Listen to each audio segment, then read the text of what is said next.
नमस्कार प्यारे विद्यार्थियों। कक्षा 10th के विद्यार्थियों के लिए ये जरूरी संदेश। मैं रामधन गुरुजी, श्री रामचंद्रपुरा नया गांव, पदस्थापन राजकीय उच्च माध्यमिक विद्यालय सलेमपुरा, ब्लॉक रामगढ़ पचवारा, जिला दौसा।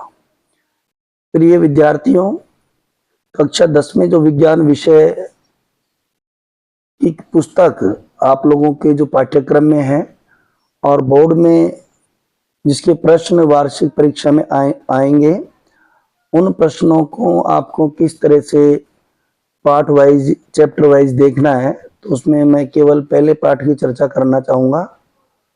तो मेरे कक्षा के समस्त विद्यार्थी, जिसमें हंसराज, शिवम, शिवानी, अर्चना, ज्योति, प्रिया, मुकेश जी की बच्ची, इसके अलावा और भी समस्त बच्चे जो हमारे लिए प्रिय स्टूडेंट हैं, वो सभी ध्यानपूर्वक सुने कि हमारा जो पहला चैप्टर है विज्ञान में, साइंस में, रासायनिक अभिक्रिया एवं समीकरण, तो यहाँ से आपको उसको ध्यान देने योग्य बात है कि उसमें आप केवल 8-10 पॉइंट्स ध्यान रखिए। सबसे पहले आप लिख भी सकते हैं पेन से। सबसे पहले आप उसमें याद कीजिए रासायनिक अभिक्रिया। सेकंड पॉइंट आप लीजिए रासायनिक समीकरण। थर्ड पॉइंट लीजिए आप भौतिक एवं रासायनिक परिवर्तन में अंतर।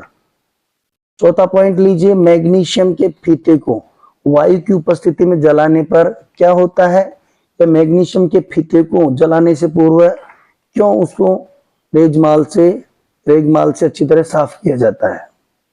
इसके बाद में समीकरण को संतुलित करने की विधि है, जिसे इंग्लिश में हिट एंड ट्रायल विधि, और इसी को हिंदी में बोलते हैं तो अनुमान विधि। अनुमान विधि इसलिए बोलते हैं कि एक तरह से अनुमान लगाया जाता है अभिकारक और उत्पाद में कि किधर अणुओं की संख्या ज्यादा है, किधर कम है, तो उनको एडजस्ट किया जाता है, बैलेंस किया जाता है। इस प्रकार रासायनिक समीकरण को संतुलन करना और अभिकारक एवं उत्पाद में अंतर एवं इनकी परिभाषाएं, ये एक एक लाइन के प्रश्न हैं। इसके बाद में हमारा चैप्टर वास्तविक रूप से चालू होता है।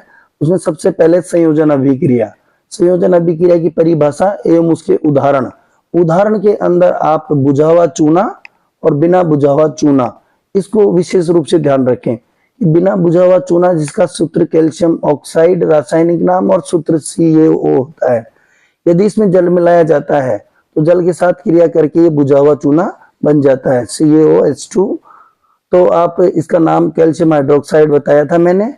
और फिर इसी विलयन को, जो बुझा हुआ चूना है, इसको सफेदी का विलयन भी बोलते हैं। इसी को दीवार पर यदि हम कलर के रूप में उपयोग लेते हैं तो ये हवा से, और हवा में स्पेशल CO2 से क्रिया करके ये चमकदार पदार्थ के रूप में नजर आता है। और ये चमकदार पदार्थ जो बनता है वो CaCO3 होता है, जिसे कैल्शियम कार्बोनेट कहते हैं, और इसका फॉर्मूला CaCO3 होता है। इसको संगमरमर भी बोलते हैं।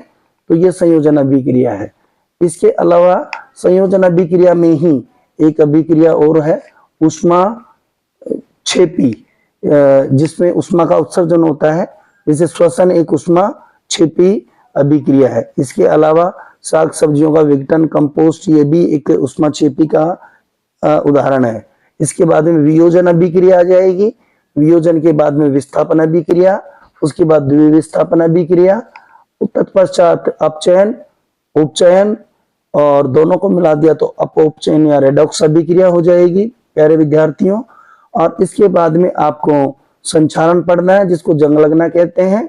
और कोई भी लोहे की वस्तु को हम यदि बाहर रख देते हैं तो वह नमी व आर्द्रता पाकर उसके ऊपर भूरे रंग की जो परत चढ़ जाती है, उसे हम जंग कहते हैं। और एक बेसिक सा क्वेश्चन कई बार कंपटीशन में पूछा गया है कि जंग लगने पर लोहे का वजन घटता है या बढ़ता है, तो आप निश्चित रूप से ध्यान रखेंगे कि लोहे का वजन घट जाता है, क्योंकि उसके ऊपर भूरे रंग की परत चढ़ जाती है और लोहा धीरे धीरे क्षीण होता जाता है। इसके जंग से बचने के उपाय, यह सदलेपन को आप विशेष याद रखें, जिसे गैल्वेनीकरण, गैल्वेनाइजेशन कहते हैं, जिसमें लोहे के जिंक के ऊपर लोहे के ऊपर जस्ते की परत चढ़ाई जाती है। लोहे के ऊपर जस्ते की परत चढ़ाना ये सदलेपन कहलाता है। इसके अलावा एनोडीकरण हो गया, ग्रीस करना, पेंट करना, कलर, ये सब संचारण में आते हैं। इसके अलावा संचारण से नुकसान होने वाली विशेष चीजें आप देखते हैं, लोहे के ब्रिज है, पुल है, रेलिंग है, बहुत सारी चीजें जंग के कारण खराब हो जाती है। तत्पश्चात अंतिम पॉइंट बचता है इसका विकृत गंधिता। विकृत गंधिता का तात्पर्य है कि खाद्य पदार्थों का खराब होना। खाद्य पदार्थ बरसात के मौसम में नमी पाकर या ऑक्सीजन से क्रिया करके, जिसको हम उपचयन कहते हैं, उपचयन के द्वारा क्रिया करके और वो खाद्य पदार्थ खराब हो जाता है, जिसे विकृत गंधिता कहते हैं। विकृत गंधिता से बचने के लिए या तो हम उसमें प्रतिओक्सीकारक मिलाएंगे, जैसे नमक हो सकता है, तेल हो सकता है, और वायुरोधी बर्तन भी हम उसमें ले सकते हैं। इसके अलावा अक्रिय गैसें भी मिला देते हैं, जैसे कुरकुरा और चिप्स, थैलियां ये होती है, ये फूली हुई इसलिए रहती है क्योंकि इसके अंदर इनमें से ऑक्सीजन गैस को हटा दिया जाता है और अक्रिय गैस नाइट्रोजन इसमें भर दी जाती है। और नाइट्रोजन एक अक्रिय गैस होती है जो खाद्य पदार्थ से क्रिया नहीं करती है और वो खराब नहीं होता है। तो मैंने ये एक पाठ का पूरा एक सिनेरियो आपको 6-7 मिनट में बताया है, केवल 6-7 मिनट में। इस वीडियो को आप बार बार देखें, और वीडियो मैंने पहली बार ही बनाया है, इसमें यदि कोई हो सकता है बोलने में मेरी त्रुटि हो गई हो तो मैं इसको देखने के बाद सुधार कर दूंगा, लेकिन इसका बार बार रिवाइज करें और इन पॉइंट्स को जो मैंने नोट्स लिखवाए हैं उन नोट्स से टैली करें, इनको बार बार पढ़ें, और स्पेशली जितनी भी अभिक्रियाएं हैं, रिएक्शन है, परिभाषाएं हैं, इनका नोट्स के अनुरूप आप लोग अध्ययन करें। निश्चय ही आपको सफलता प्राप्त होगी और प्रश्न भी आसानी से याद होंगे। फिर भी कोई समस्या आपको आती है तो 24/7 हम अवेलेबल है। फोन नंबर हमारे आप सभी बच्चों को मैंने दे रखे हैं। अगर आपको कोई चीज की दिक्कत आती है तो आप फोन पे भी मेरे से पूछ सकते हैं कि सर ये क्वेश्चन नहीं आ रहा है, कैसे होगा। तो आप एनी टाइम 24 घंटे, रात को 11, 12, 1, 2 बजे कभी भी फोन करो, हम आपके लिए तैयार हैं। सरकार हमें इसके लिए अच्छी तनख्वाह देती है और उस तनख्वाह का सदुपयोग करना और बच्चों के लिहाज से उसका सही आउटपुट देना हमारी जिम्मेदारी बनती है। तो प्यारे बच्चों, इस वीडियो का अधिक से अधिक लाभ उठाएं और पहले पाठ को अच्छे से तैयार करें। Thank you so much.